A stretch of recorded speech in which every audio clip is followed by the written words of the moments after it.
মসজিদে নামাজ হয়, আমি আপনি মসজিদে নামাজে যাই। ইশার আজান হলো না, নামাজ পড়লেন তো আপনারা? আরে হ্যাঁ কি না বলবেন?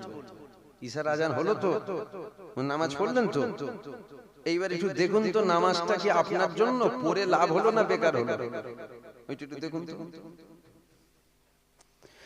এ ছেলেরা, যুবকেরা, আমার নবী পাকের প্রেমিকেরা, মসজিদে আজান হয়, আমি আপনি মসজিদে নামাজে যাই। তবে নামাজ পড়ার আগে আমাকে আপনাকে জানা লাগবে, আমার আল্লাহ পাক 5 ওয়াক্ত নামাজকে ফরজ করেছে।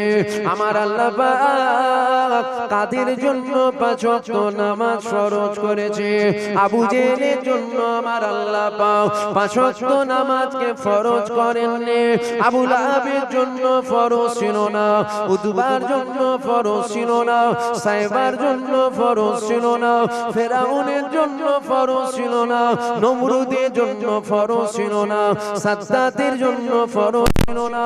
এ যুবকেরা, কার জন্য আল্লাহ 5 ওয়াক্ত নামাজ ফরজ করেছিল? আবু বকর সিদ্দিকের জন্য 5 ওয়াক্ত নামাজ ফরজ ছিল। ওমর ফারুকের জন্য 5 ওয়াক্ত নামাজ ফরজ ছিল। উসমান গনির জন্য 5 ওয়াক্ত নামাজ ফরজ ছিল। শেরে খোদা আলীর জন্য 5 ওয়াক্তের নামাজ ফরজ ছিল।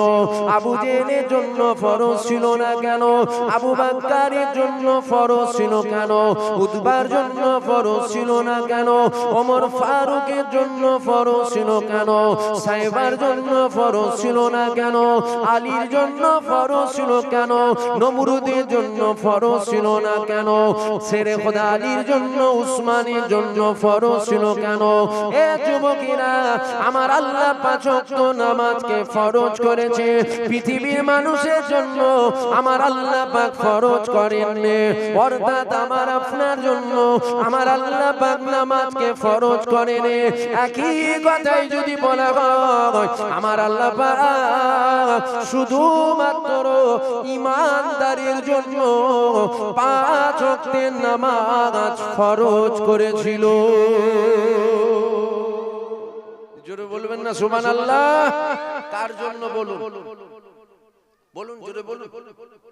আপনার আমার জন্য ফরজ না? কে বলেছে আপনার আমার জন্য ফরজ? একই কথাই আল্লাহ ঈমানদারের জন্য ফরজ করেছে। কার জন্য? এবার বলবেন আমরা কি ঈমানদার নই? আপনি ঈমানদার না, ঈমানদার নই, এটা আমি বলবো কি করে? আমার কথা বুঝতে পারছেন আপনারা? আমি ঈমানদার না বেঈমান, ওটা আপনি বলতে পারবেন? আমি ঈমানদার না বেঈমান, ওটা কি আপনি বলতে পারবেন? তাহলে জানে কে? জোরে বলুন। আর জানে কে? আমি জানি। আমার এখানের খবর আমি জানি না, আমার এখানে কি চলছে আমি জানি না। তাহলে আপনি ঈমানদার না বেঈমান জানে আল্লাহ আর জানে আপনি। কেন? ঈমান এটাই নেই, ঈমান এটাই নেই, ঈমান এটাই নেই। ঈমান আছে এখানে। এবার এখানটাই দেখুন আপনি ঈমানদার না বেঈমান। আপনি যদি ঈমানদার হন তাহলে আমার আল্লাহ আপনার জন্য 5 ওয়াক্ত নামাজকে ফরজ করেছে।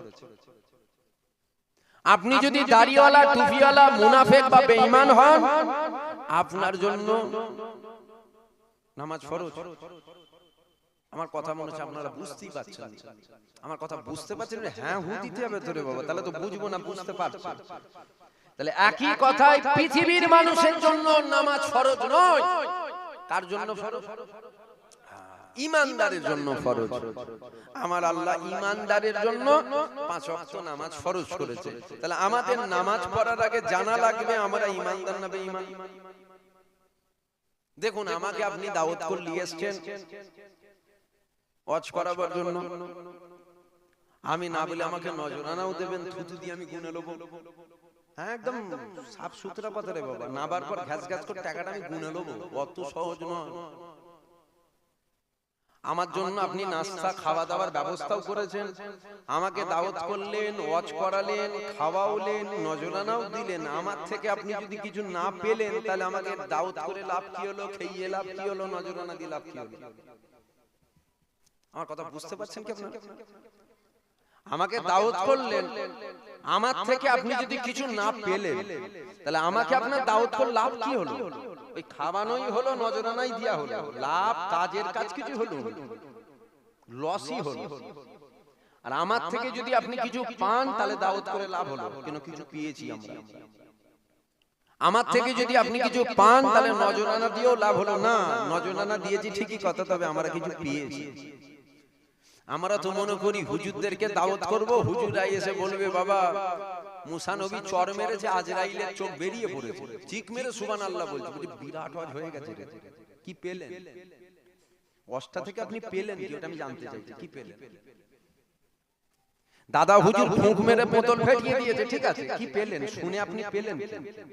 ওটা বলতে হবে যে আমি এটা শুনে এইটা পেয়েছি, কি পেয়েছি? দাদা হুজুর ফুঁক মেরে বোতল ফেটিয়েছে, আপনি শুনে কি পেলেন? এবার বলবেন হ্যাঁ তাহলে কি ওটা শোনা যাবে না? আমি বললাম শোনা যাবে না, শোনেন না, তবে যেটা শোনার প্রয়োজন ওইটাকে আগে শুনতে হবে, পরে ওইটা শুনবো দাদা হুজুর ফুঁক মেরে কি করে বোতল ফেটিয়েছিল। আমার কথা বুঝতে পারছেন আপনারা? যেটা প্রয়োজন ওটাকে আগে শুনতে হবে। মানুষের দমের কষ্ট হচ্ছে, ছটকা ছটকি করছে, তাকে কি দিতে হবে? জোরে বলুন, অক্সিজেন। আমি বলছি আপনার জন্য খাসির গোশের বিরিয়ানি এনেছি, মূর্খ যারা হবে না, মূর্খ এটা বলবে না রে হুজুর খুব ভালোবাসে, ভালো না বাসলে ফুরফুরা থেকে খাসির গোশের বিরিয়ানি নিয়ে আসে, খুব ভালোবাসে। আর যারা শিক্ষিত হবে তারা বলবে সব থেকে বড় দুশমনী হুজুর। কেন? এমনি দম নিতে পারছে না, ছটকাচ্ছে, 5 মিনিটের মতো বিরিয়ানি খেলে 3 মিনিটে মরে যাবে। আমার কথা মনে হচ্ছে আপনারা বুঝতে পারছেন, বুঝতে পারছেন আমার কথা? তাহলে আগে ওকে অক্সিজেন দাও, পরে বিরিয়ানি খাওয়াও, আগে জান বাঁচো। আগে আমাদের ওই ওয়াজগুলো বেশি বেশি শোনা দরকার, যেই ওয়াজগুলোতে আমাদের ঈমানগুলো বাঁচবে। খাজা হুজুরের ঘটনা পরে শোনাবেন, আগে ওই ওয়াজগুলো শোনান তো, যে ওয়াজগুলোই আমাদের ঈমান বাঁচবে। বলাটা কি আমার ভুল হলো? আপনারা কি মনে করছেন আমি দাদা হুজুরের সেলসেলার বিরোধী? মায়ের থেকে মাসির দরদ বেশি, সেলসেলা বিরোধী। তোমার থেকে দরদ আমার বেশি, জানো? যেমন আপনি দাদা হুজুরের মুরিদ, আমিও দাদা হুজুরেরই মুরিদ। আমি কার মুরিদ? আমিও তো দাদা হুজুরের মুরিদ, তবে আপনার থেকে চারা না হলেও নয়, দরদটা আমার বেশি। কেন? আমার সাথে খুনের সম্পর্ক আছে, আমার দাদু জানা হয়। চাচতো ভাই যত আপনই হয়, মায়ের পেটের ভাইয়ের জায়গা নিতে পারে না, কেন? দরদটা এখানে বেশি হয়, কেন? খুনের সম্পর্ক তো রে বাবা। দাদা হুজুরের সাথে আমার খুনের সম্পর্ক, তবে যেটা হক, যেটা প্রয়োজন ওইটা শোনাচ্ছি। দাদা হুজুরের ঘটনা পরে শুনবেন। ছবি তুলতে দেন না বাচ্চা, শুনছেন আপনারা? তাহলে যেটা প্রয়োজন ওটা আগে শুনতে হবে। এ ছেলেরা, যুবকেরা, আব্বারা, তরুণেরা, আমার নবী পাকের প্রেমিকেরা, তাহলে আমাদের মূল সম্পদ যেটা, ওটা হলো ঈমান, ওটা হলো ঈমান, ওটা হলো ঈমান। এইবার আসেন আলোচনা বোঝার চেষ্টা করে, ঈমানটা কি? ঈমানটা কি? নামাজটা তো ঈমান নয়, কেননা ঈমানের মধ্যে নামাজ আছে, রোজার মধ্যে ঈমান নাই, ঈমানের মধ্যে রোজা আছে, হজের মধ্যে ঈমান নাই, ঈমানের মধ্যে হজ আছে, যাকাতের মধ্যে ঈমান নাই, ঈমানের মধ্যে যাকাত আছে।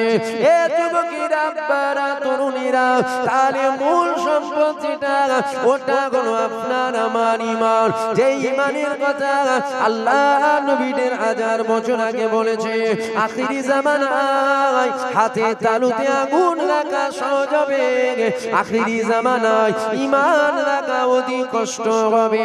আল্লাহ নবী আরো জানিয়ে দিয়েছে, আখিরি জামানায় আমার উম্মতেরা সকাল বেলায় মুমিন হবে, সন্ধ্যা বেলায় বেঈমান হয়ে যাবে, সন্ধ্যা বেলায় মুমিন হবে, সকাল বেলায় বেঈমান হয়ে যাবে।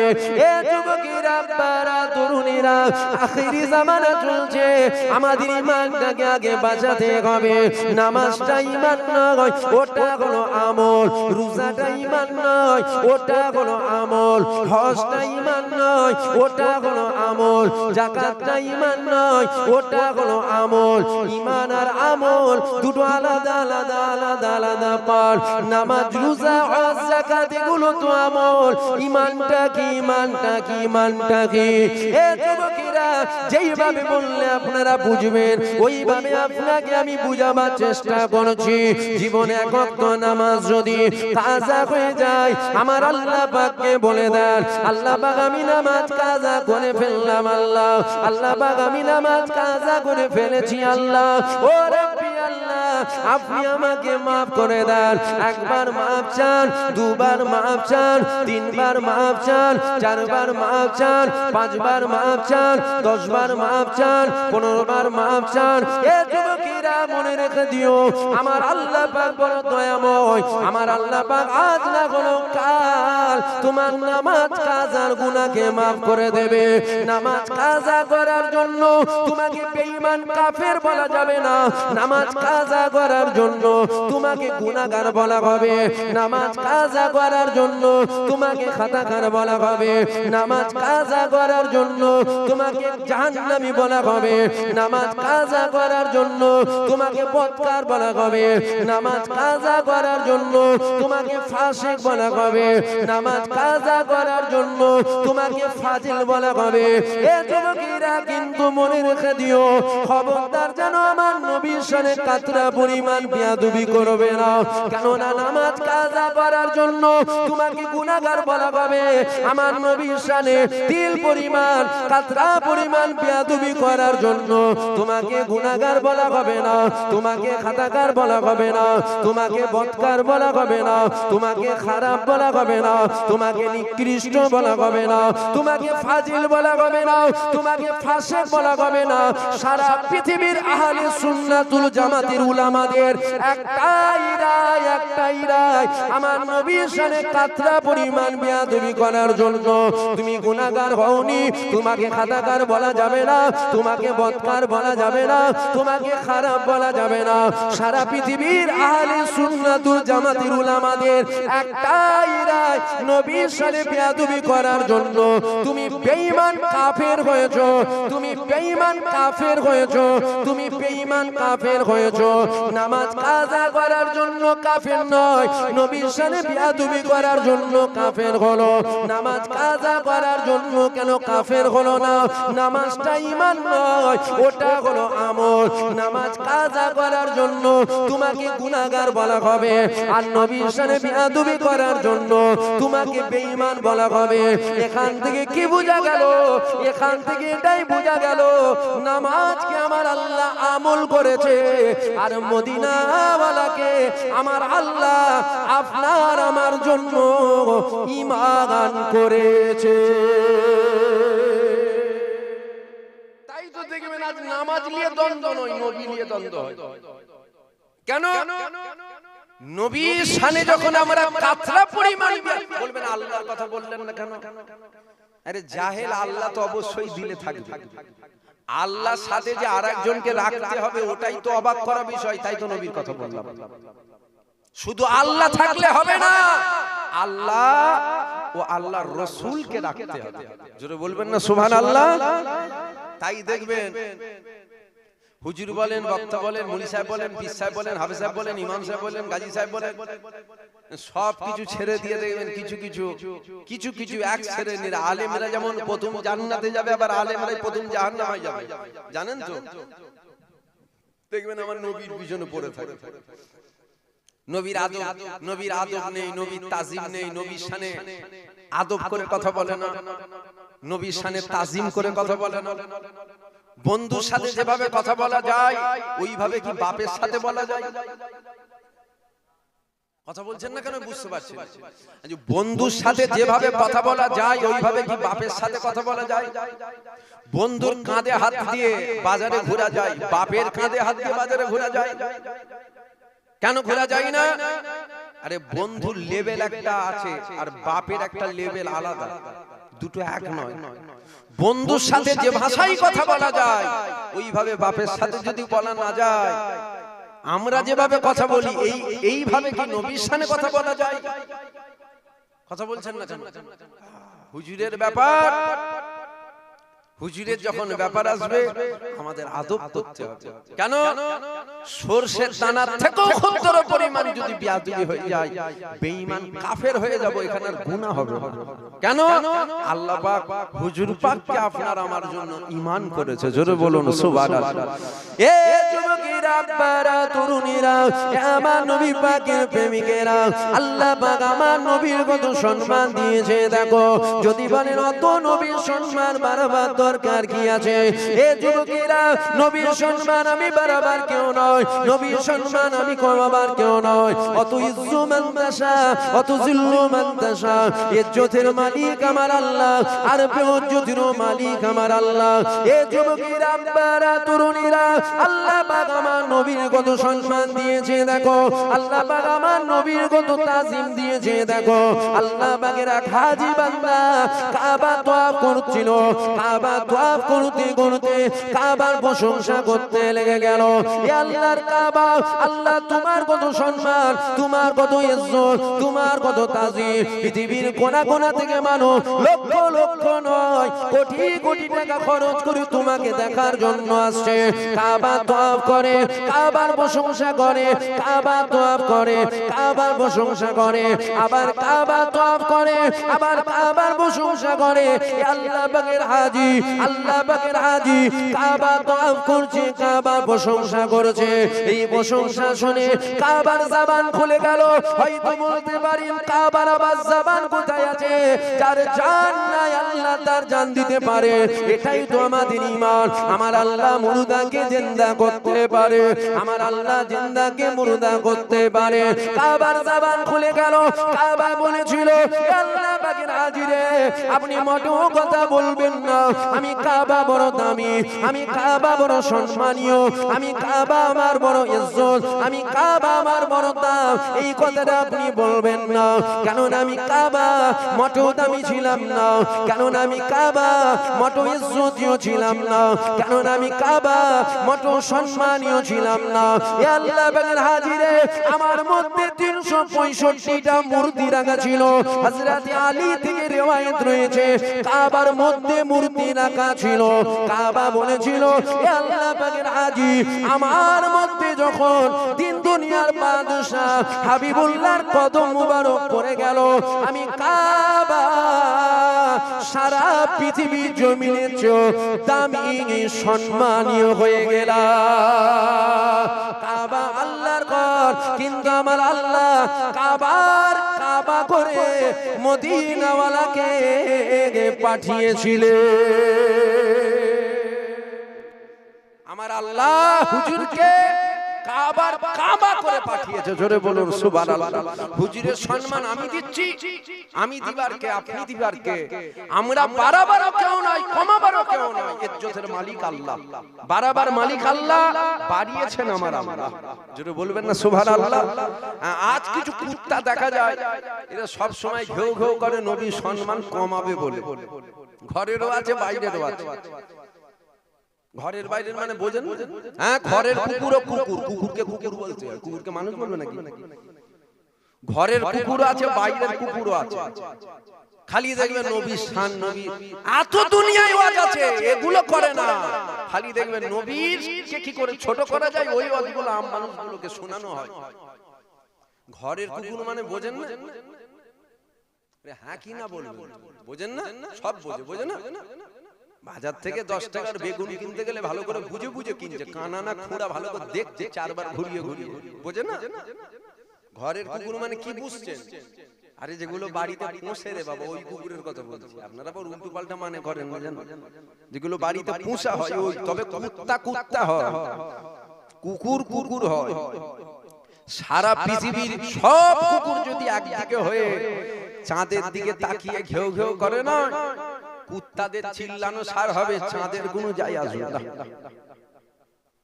আমার হুজুরের মাকাম, হুজুরের সম্মান, হুজুরের ইজ্জতের জিম্মাদারি নিয়েছে আমার আল্লাহ। জোরে বলবেন না সুবহানাল্লাহ? সবাই মিলে বলবেন না সুবহানাল্লাহ? কে নিয়েছে ইজ্জতের জিম্মাদারি? আল্লাহ নিয়েছে। এ ছেলেরা যুবকেরা আমার নবী পাকের প্রেমিকেরা আল্লাহ পাক আপনার আমার নবীর কত মাকাম দিয়েছে আগে নবীকে চেনো তারপরে নামাজ পড়ো আগে নবীকে চেনো তারপরে রোজা রাখো নামাজ কোনো হালতে মাপ নাই আপনি যদি হসপিটালের বেডে শুয়ে থাকেন হাত তোলার ক্ষমতা আপনার যদি না থাকে ইশারায় ইশারায় হাত তুলতে হবে ইশারায় ইশারায় রুকুতে যেতে হবে ইশারায় ইশারায় সিজদায় যেতে হবে নামাজ মাপ নাই কিন্তু মনে রেখে দিও আমার আল্লাহ ঈমানদারের জন্য নামাজকে ফরজ করেছে আগে ঈমানদার হও তারপরে নামাজ পড়ো তবেই তো তোমার নামাজ as-সালাতু মিফতাহুল জান্নাত হবে তুমি যদি ঈমানদার হও তবে তুমি নামাজ যদি পড়ো তোমার নামাজটা জান্নাতের চাবি হবে এ যুবকেরা আল্লাহ নবী আরো জানিয়ে দিয়েছে এ বাবা সাহাবারা দুনিয়ার মানুষরা যখন আমার আল্লাহকে সিজদা করবে ওদের কপালটা মাটির উপরে পড়ে যাবে ওদের কপালটা টাইসের উপরে পড়ে যাবে এ বাবা সাহাবারা ওরা যদি ঈমানদার হয় ওরা যদি আল্লাহকে সিজদা করে ওদের কপাল মাটি মকমল টাইসের উপরে পড়বে না আমি রাসূলুল্লাহ জানিয়ে দিলাম ওই কপালটা আল্লাহ পাকের কুদরতি কদমে পড়ে যাবে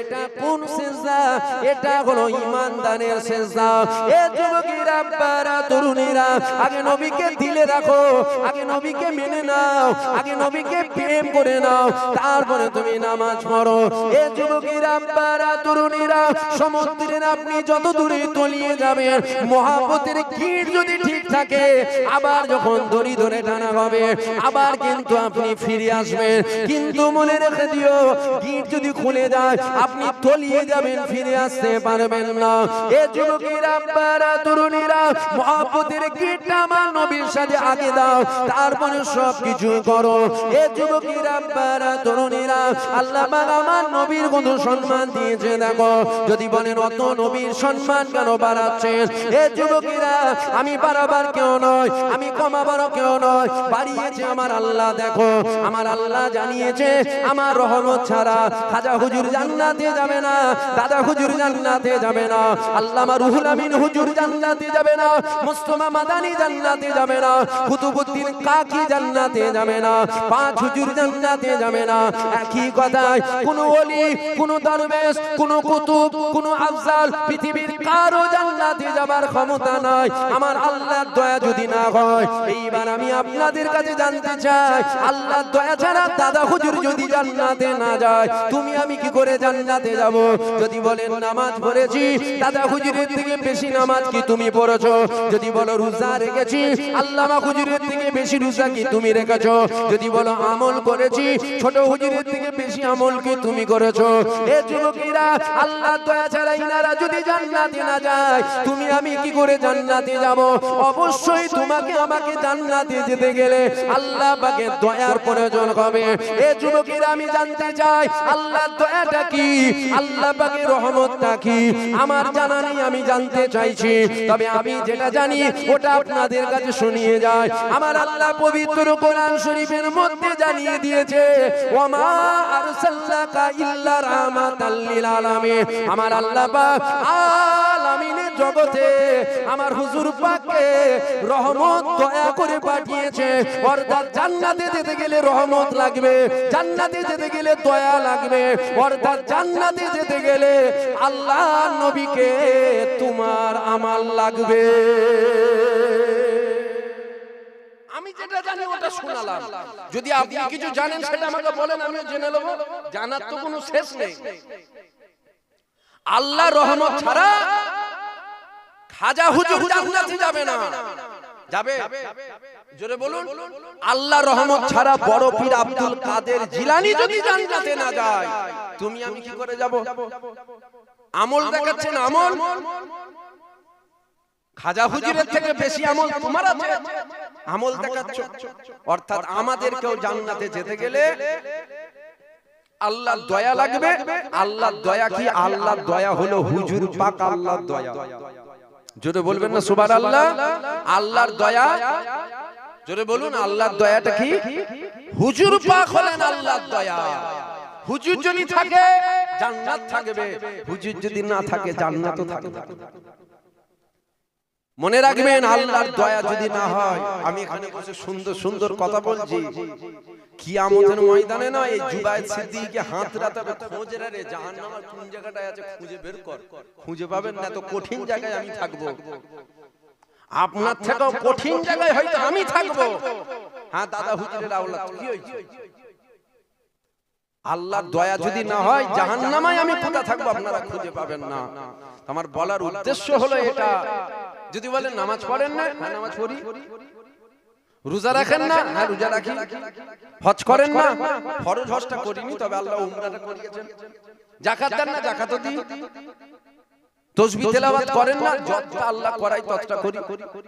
তবে একটা কিচ্ছু যেগুলো করি দেখাবার মতো নয়, নামাজ দেখাবার মতো নয়, রোজা দেখাবার মতো নয়, হজ দেখাবার মতো নয়, যাকাত দেখাবার মতো নয়, তাসবিহ তেলাওয়াত দেখাবার মতো নয়। দেখাবার মতো নয় কেন? আমি 4 রাকাতের নিয়ত করে দাঁড়াই, 3 রাকাত পড়ার পর গুলিয়ে যাই। 3 রাকাত হলো না, 4 রাকাত হলো বলতে আমার কথা বুঝতে পারছেন আপনারা? আমি 4 রাকাতের নিয়ত করে দাঁড়িয়েছি, 3 রাকাত পড়ার পর মনে হয় এটা কি শেষ না, এটা 3-এ দাঁড়ালো কোনটা? বুঝতে পারলেন? গুলাই কেন গুলাই? আমার নামাজে মনও থাকে না, বেরেনও থাকে না, তাই গুলাই। আপনাদের হয় কি রকম? যিনারা নামাজ পড়েন বলুন, এরকম হয় কি? আমার হয়। আমি নামাজে দাঁড়ালাম, 3 রাকাত পড়ার পর মনে হচ্ছে 3 রাকাতের নিয়ত করে দাঁড়িয়েছি, 2 রাকাত পড়ার পর 3 রাকাত হয়ে গেল নাকি? কেন হয় এরকম? এই জন্য হয় আমার ব্রেন আর আমার মন নামাজে থাকে না, নামাজ থেকে ঘুরতে যায়। যখন নামাজ থেকে ফের আসে মন আর ব্রেন, তখন গুলিয়ে যায়। ক রাকাত হলো বল দেখি। বলুন এই নামাজ আল্লাহকে দেখানো যাবে? কথা বলবেন তো? আমি নামাজে দেরি, আমার চিন্তা হয় রাজারহাটে যদি 1 বিঘে জমি কিনতে পারি না, আমার ছেলের ভবিষ্যৎটা বেনে যাবে। এই নামাজ আল্লাহকে দেখানো যাবে? আপনাদের হয় না? সারা দিন যে চিন্তা হয় না, নামাজে দাঁড়াবার পর ওই চিন্তাগুলো আমার হয়। নামাজে দাঁড়িয়ে বইয়ের চিন্তা হয়। হাসির কথা বলিনি, হাসার কি আছে? যেটা হয় সেটা বলছি, আবার লজ্জার কি আছে? নামাজে দাঁড়িয়ে অমুক জমির কেস চলছে, সারা দিন মনে পড়ে না, নামাজে দাঁড়াবার পর মনে পড়ছে। আরে আমি বুঝাবার জন্য বলছি রে, আমার কোনো জমির কেস চলে না, বুঝাবার জন্য বলছি। আমার হয়, আমার লাইফে ঘটেছে। নামাজে দাঁড়িয়েছি আর সেজদা দিবার জায়গায় দেখতে পাচ্ছি এটা হলুদ বলতে, আমার লাইফে ঘটেছে এটা, মানে আমার লাইফ হয়েছে। নামাজে দাঁড়িয়েছি, সেজদা দিবার জায়গায় দেখতে পাচ্ছি এটা হলুদ বলতে এসে পড়ে নয়, পয় পয় করে খালি ঘুরছে। আমি দুয়া দুটো সব ভুলে গেছি। আমি খালি বলতেটাকে দেখছি আর মনে মনে করছি ইমাম সাহেব এখন রুকুতে যেন না যায়, যদি সেজদায় যায় কোথা কামড়াবে ঠিক নেই। আমার লাইফে হয়েছে, সব ভুলে গেছি। আচ্ছা বলুন, আমি আপনাকে জিজ্ঞাসা করছি, এই নামাজ আল্লাহকে দেখানো যাবে? আমার রোজার কথা বলবো, আপনাদের কথা বলিনি, আমি আমার কথা বলছি রে বাবা, আমি আমার কথা বলছি। আমার রোজা, আমি একটা রোজা রাখলে 4টে যখন বাজে, তারপরে যেন মনে হয় ছোটখাটো কিয়ামত হচ্ছে একটা মাস। 15 মিনিট ছাড়া ছাড়া বলি কটা বাজলো দেখ না রে, বুক ফেটে যাচ্ছে, কলজে ফেটে যাচ্ছে, এই হচ্ছে। আল্লাহ সন্তুষ্টির জন্য রোজা রাখলাম, একটা রোজা রেখে 17 বার পানি খাবার চিন্তা। এই রোজা দেখানো যাবে? কথা বলছেন? আপনাদের কি এরকম হয়? আপনাদের যদি না হয় চিন্তা করেন, আপনারা ভিআইপি কোটায় জান্নাতে যাবেন। আর যদি বলেন না আমাদেরও এরকমই হয়, কোন রকম খেলা বুঝা দিয়ে হচ্ছে, তাহলে তো আমরা একই ক্যাটাগরির নামাজি। আমি ওই রকম নামাজ পড়তে পারি না। শেরে খোদা যেভাবে নামাজ পড়েছিল, হযরতে আলী নামাজে, হযরতে আলী নামাজ পায়ে তীর লেগেছে, সাহাবারা তীর বার করতে যাচ্ছে, হযরতে আলী ধারে কাছে কাউকে আসতে দিচ্ছে না, এত জ্বালা যন্ত্রণা। তীরের একটা নিয়ম, ও যখন ঢোকে ফেরে ঢোকে, ও যখন বেরোয় ফেরে বেরোয়। হযরতে আলী বার করতে দিচ্ছে না, সাহাবারা বলছে কি করে বার করব?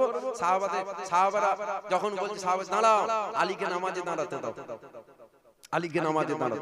আলী নামাজে দাঁড়িয়েছে, সাহাবারা পা ধরে তীর ধরে টেনে বার করে নিয়েছে। হযরত আলী উফ, কষ্ট হলে শব্দ বের হলো উফ, এই উফ শব্দটুকু হযরত আলী বার করেন। জোরে বলুন সুবহানাল্লাহ। আমাদের নামাজ মশা কামড়ালে যেন মনে হয় তলোয়ার চালাচ্ছে। ভুল বললুম? তাহলে বলুন এই নামাজ দেখানো যাবে? খাস আল্লাহর দয়া যদি না হয়, অর্থাৎ হুজুর যদি না থাকে, বাঁচার তো আমি লাইন কিছু দেখতে পাচ্ছি, আমি বাঁচতে পারবো? আমি তো জাহান্নাম। হ্যাঁ ডাইরেক্ট বলছি, আমি তো জাহান্নাম। আমি যা পাপ, যা অন্যায়, যা ভুল করেছি বা এখনো করছি, পীরের ছেলে বলে একদম বেগুনা মাসুম এমন তো নয় রে বাবা। আমার জীবনেও গুনাহ আছে না নাই? এটা একটা হক কথা রে বাবা, কি ভুল ভাল বকে ফেলছি নাকি? মানে আমি যে পীরের ছেলে বলে কি ফেরেশতা নাকি? আমার জীবনে গুনাহ আছে না? না। আপনার জীবনে গুনাহ আছে না? আমাদের দুজনের গুনাহ কার কত গুনাহ জানে কেউ? আপনি আমার গুনাহ জানেন? আমি 18 বছর বয়সে কি করেছি আপনি জানেন? 20 বছর বয়সে কি করেছি জানেন? আমি কলেজ লাইফে কি করেছি আপনি জানেন? আপনার 18 বছর বয়সে আপনি তো এখন গ্রামের তাহাজ্জুদ গুজার 5 ওয়াক্ত নামাজি। আপনার 25 বছর বয়সে আপনি কি করেছে দুনিয়া কেউ জানে? আমার আল্লাহ গোপন রেখেছে, কিন্তু আমরা উভয় গুনাহগার। হতে পারে আমার গুনাহ বেশি আপনার গুনাহ কম, নাই এটা হতে পারে আপনার গুনাহ বেশি আমার গুনাহ কম, আমরা উভয় কিন্তু গুনাহগার, আমরা দুজনেই গুনাহগার। আল্লাহ গোপন রেখেছেন, আল্লাহ যদি দেখিয়ে দেন না, এতগুলো মানুষ আর ওয়াজ শুনবেন না, জুতো মেরে গ্রাম থেকে বের করে দেবে। ছোট ছোট জানলে তখন ছুটতে হবে। আমি তো বাস্তব বলছি, আমার গুনাহগুলো যদি আল্লাহ আপনাকে লাইভ টেলিকাস্ট করে দেখায়, দেখ কার ওয়াজ শুনছিস, দেখ আর ওয়াজ শুনবেন, জুতো মার জুতো মার জুতো মার। এটা যেমন আমার আপনার ক্ষেত্রে নয়। আপনার গুনাহ যদি আল্লাহ দুনিয়ার মানুষকে দেখিয়ে দেয় আর মুখ দেখাতে পারবেন, মনে হবে তো বাজার থেকে দড়ি কিনলিয়ে যে গলায় দড়ি দিয়ে মুখ কাকে দেখাবার সব তো জেনে গেছে। আল্লাহ দয়াময়, আল্লাহ গোপন রেখেছেন। তবে আল্লাহর কাছে দোয়া চাই, আল্লাহ যেমন দুনিয়াতে গোপন রেখেছেন, কিয়ামতের ময়দানেও আল্লাহ যেন গোপনই রাখেন। গোপন রেখেই যেন আল্লাহ আপনাকে আমাকে জান্নাত দেয়। বলেন আল্লাহুম্মা আমিন, জোরে বলুন আল্লাহুম্মা আমিন। দেখিয়ে যদি ফেলে, এখন দেখালে ও রেহাই আছে, এখানে হিন্দুস্তানে দেখালে পাকিস্তান দেখতে পাবে না। কিয়ামতের ময়দানে তার হিন্দুস্তান পাকিস্তান করবস্থান। হ্যালো, এই কড়া মাল হয়ে দরকার, এখন মুখ দেখানো যাবে। আল্লাহ মাফ করেন, আল্লাহ মাফ করেন। আল্লাহ যদি হিসাব নেয় পার হওয়া যাবে না, যদি হুজুর থাকে তবে পার হওয়া যাবে। এবার হুজুর থাকবে না, থাকবে না। বুখারী শরীফের হাদিস, মা কুনতা তাকুনু ফি হাযা রাসূল, প্রত্যেকটা মুমিন মুমিনার কবরে আমার রাসূলুল্লাহ তাশরীফ নিয়ে যাবে। জোরে বলুন সুবহানাল্লাহ। আখিরাতের প্রথম চাবিকাঠি হলো কবর। আখিরাতের মানে প্রথম ধাপ হলো কবর। পরকালের প্রথম সিঁড়ি হলো কবর। আপনি যদি কবরে ফেঁসে যান, সব জায়গায় ফেঁসে যান।